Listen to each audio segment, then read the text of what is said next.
Hello, Jody here from Joli Natural Skincare, and all I've got to say today is let's make shampoo.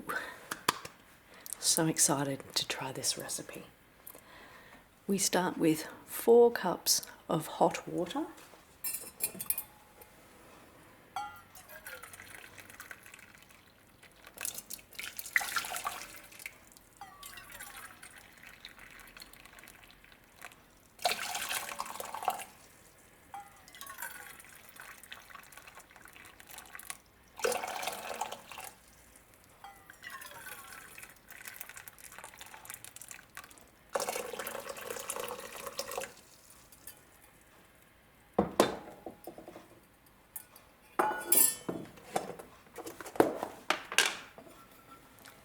To that we add half a cup of soap flakes.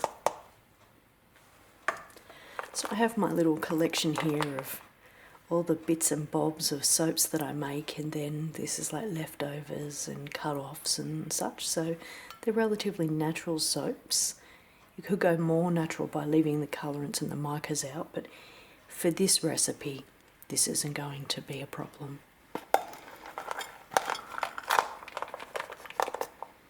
Alright, I'll just put that bit in and then get this bit.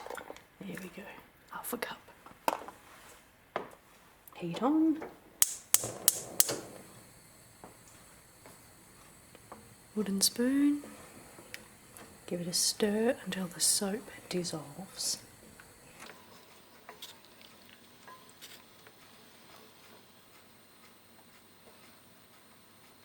Now I wonder what these dark bits are, if they're a petal. Oh no, they're just a dark coloured soap. Good to know. All the adding colours will do is change the colour of the shampoo.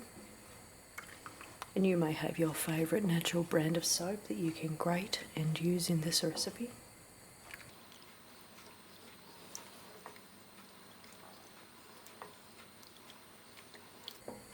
There's also that pure soap, that yellow soap that you buy, laundry soap.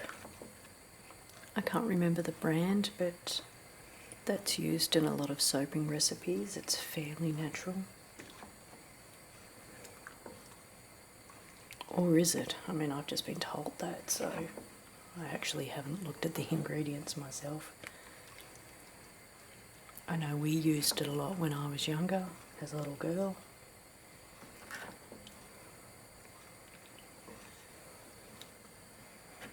I may or may not have got that soap in my mouth when I swore on occasion.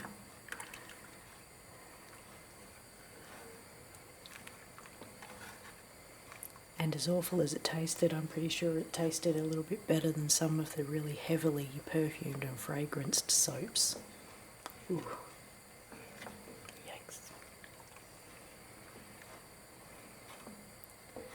So you can see here the pieces are getting smaller.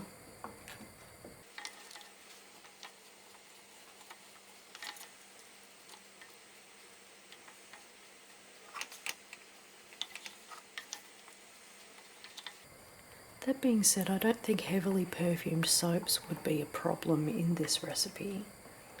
You may have a real lovely favourite soap that you just love.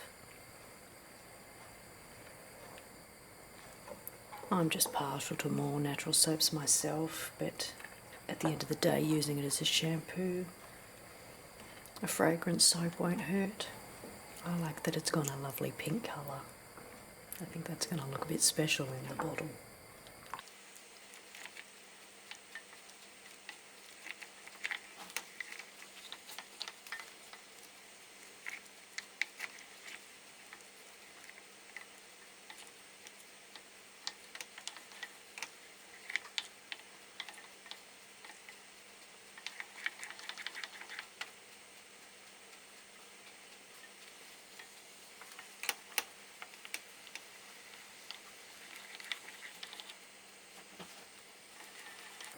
Stirring in the centre like this helps gather the soaps, and so you can better see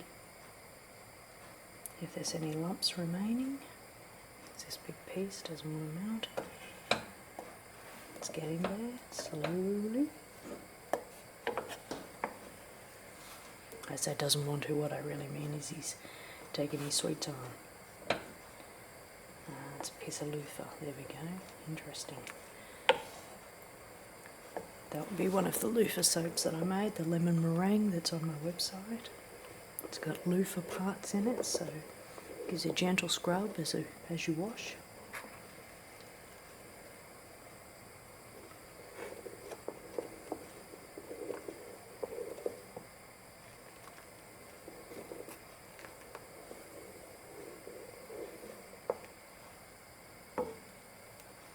Still a few bits in there, but I think they'll be okay.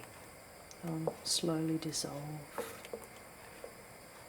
So we'll continue to the next step, which is turn the heat off.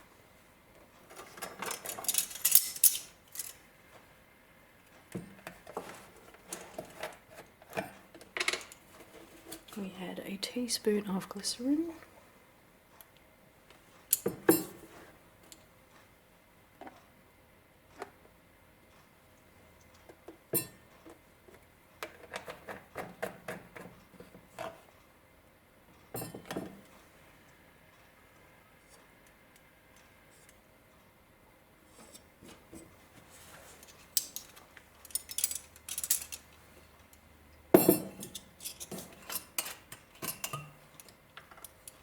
And 2 tablespoons of methylated spirits or vodka.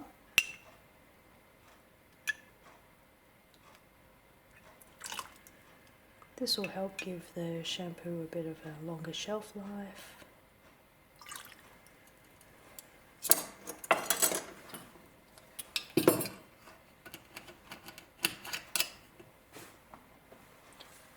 It will also help break down the essential oils that we're about to add.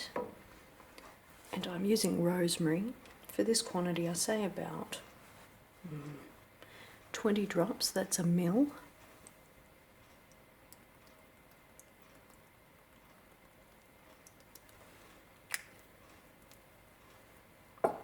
I like to use rosemary because it's really good for hair, it's good for dandruff, it helps with hair loss. And as I was saying, the vodka will help break those oils down, because oils in the water would just sit on top of the water. But when you add a little bit of alcohol, it helps break the oils down into the water.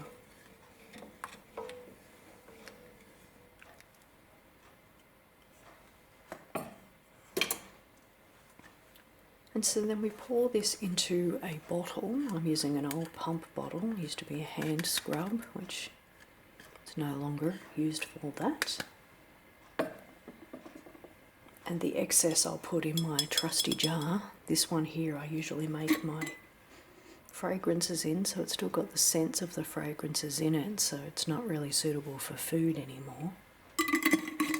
So it comes in handy for me storing the leftover product, and I would keep this in the fridge until I'm finished the contents of here, then use this to refill this. And so I'm really excited to try this one, especially with my children. They've got a fair bit of dandruff going on at the moment, and I'm still yet to figure out why. So I look forward to trying this on them, my lovely guinea pigs, and seeing how we go. And so there you have homemade shampoo. Please give it a try, and if you do give it a try, please drop a comment below, because I'd love to know how you find it.